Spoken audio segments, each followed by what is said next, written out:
So, how exactly does a democracy handle diversity? It's one of the most fundamental questions you can ask about any nation.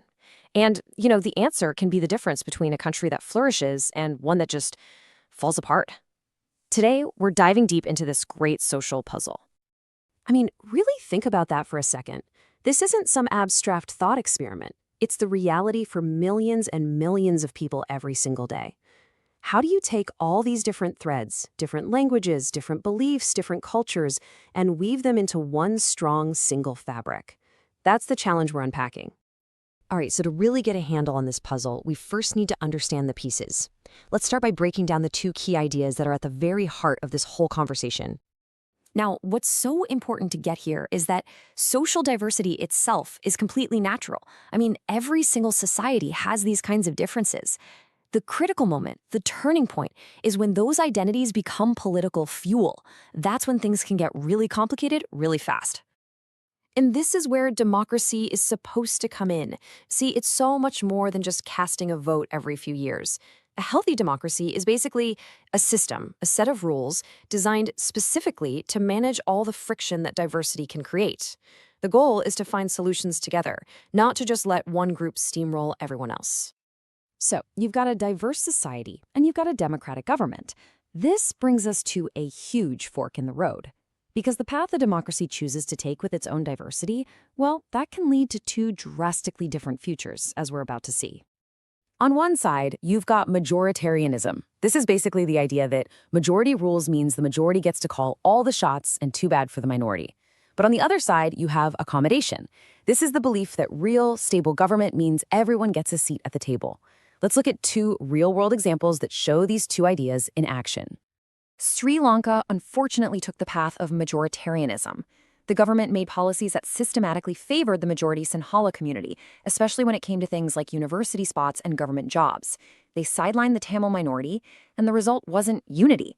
It was a feeling of deep alienation that eventually exploded into decades of a brutal, devastating civil war. Now, let's flip the script and look at Belgium. Facing these massive divides between its Dutch-speaking and French-speaking communities, Belgium went the complete opposite way. They didn't just talk about sharing power, they actually engineered it. Get this, they changed their constitution 4 times to make sure power was shared, not hoarded. It's a complex setup for sure, but it created a peaceful and incredibly innovative way for people to live together. And this all brings us to India, which is, you could argue, the world's largest and most mind-bogglingly complex experiment in making democracy and diversity work together. Right from its birth as a modern nation, India made a very deliberate choice to go down the path of accommodation. The early leaders knew that trying to force a single identity on a place with so many differences was just a recipe for disaster. Instead, they made a bet, a big one, that real unity could actually be found through embracing diversity.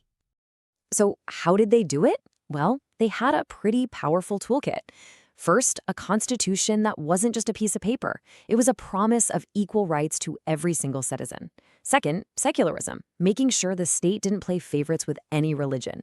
Third, federalism, a system that shares power across national, state, and local levels. And crucially, on language, instead of making the same mistake as Sri Lanka, India officially recognized 22 different languages. This was accommodation in action. And this quote, wow.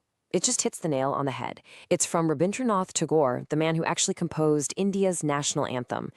He's talking about a kind of patriotism that's big enough to include everyone, one that's based on our shared humanity, not on what makes us different. But here's the thing. Having a great plan on paper isn't a magic wand. For it to actually work, you have to constantly fight against those historical inequalities that are still there. And that brings us to the ongoing struggle for social justice.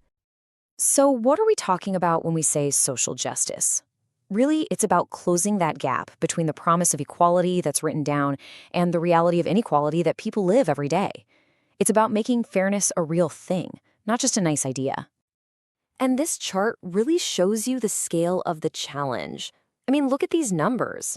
While the national poverty average was around 27%, for scheduled tribes, it was nearly 46%. For scheduled castes, almost 36%. This is powerful proof that even when you have political equality, these deep economic divides tied to who you are can still exist. And that's the bottom line, right? The democratic struggle is never really over.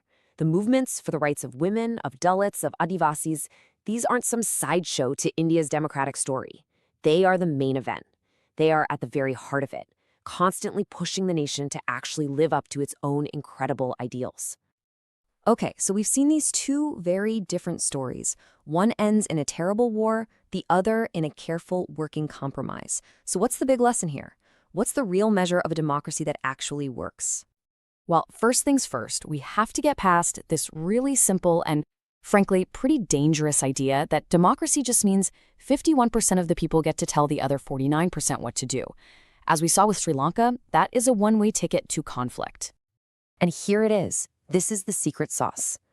A truly thriving democracy is one where no one is stuck being in the minority forever. Think of it like this. Your identity isn't the only thing that defines you. You might be in the minority on one issue, but part of the majority on the very next one. No single group feels permanently locked out of power. And that leaves us with one final thought. Maybe the true stress test for any democracy isn't how fast its economy grows or how powerful its military is. Maybe, just maybe, the ultimate test is how well it manages to peacefully bring together all the beautiful, messy, complicated parts of its own people. What do you think?